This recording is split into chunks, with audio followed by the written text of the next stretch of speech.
আতা ফলে রয়েছে গুরুত্বপূর্ণ কিছু পুষ্টি উপাদান যেমন প্রোটিন, কার্বোহাইড্রেট বা শর্করা, কিছু মিনারেলস যেমন potassium, calcium, magnesium, iron, phosphorus এবং গুরুত্বপূর্ণ হচ্ছে কিছু ভিটামিন যেমন ভিটামিন সি, ভিটামিন বি6, ক্যারোটিনয়েড এবং এছাড়াও থাকে হচ্ছে কিছু ডায়েটারি ফাইবার।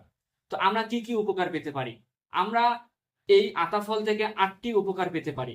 প্রথমটি হচ্ছে এই আতা ফল হচ্ছে আমাদের হৃদরোগের অথবা ক্যান্সারের ঝুঁকি কমায়, কারণ এই আতা ফলে থাকে হচ্ছে ভিটামিন সি এবং ক্যারোটিনয়েড যা অ্যান্টিঅক্সিডেন্ট হিসেবে কাজ করে।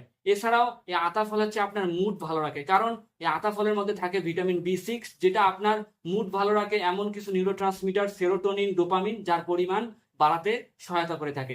এছাড়া হচ্ছে এটি চোখকে ভালো রাখে, কারণ লুটেইন নামক ক্যারোটিন এই আতা ফলের মধ্যে প্রচুর পরিমাণে পাওয়া যায়, যেটি আপনার চোখে ছানি পড়া এবং বয়সজনিত ম্যাকুলার ডিজেনারেশনের রোগের ঝুঁকি কমায় দেয়। এছাড়াও 4 নম্বরে হচ্ছে আপনার থাকে এটি উচ্চ রক্তচাপের ঝুঁকি কমায়, কারণ এখানে হচ্ছে প্রচুর পরিমাণে মিনারেলস যেমন ক্যালসিয়াম, পটাশিয়াম এগুলো পাওয়া যায়। 5 নম্বর হচ্ছে এটি হজমে সহায়তা করে থাকে, কারণ এখানে থাকে হচ্ছে ডায়েটারি ফাইবার। 6 নম্বর হচ্ছে এটি ক্যান্সার প্রতিরোধে সহায়তা করে থাকে, কারণ এখানে থাকে ক্যাটেচিন বা ইপিক্যাটেচিন নামক কিছু ফাইব্রিনয়েড যা ব্রেস্ট ক্যান্সারের কোষের বৃদ্ধি 100% পর্যন্ত কমায় দিতে পারে।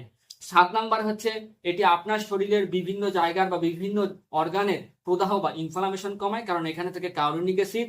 এবং 8 নাম্বারটি হচ্ছে সব থেকে গুরুত্বপূর্ণ, সেটি হচ্ছে আমাদের যে রোগ প্রতিরোধ ক্ষমতা সেটি হচ্ছে ভিটামিন সি বাড়ায় এবং সেটি প্রচুর পরিমাণে কিন্তু আতা ফলে থেকে থাকে। তো ভিডিওটি কেমন লাগলো অবশ্যই কমেন্ট বক্সে জানাবেন এবং নতুন হলে চ্যানেলটিকে সাবস্ক্রাইব করে আমাদের পাশে থাকবেন। ধন্যবাদ সবাইকে। আসসালামু আলাইকুম।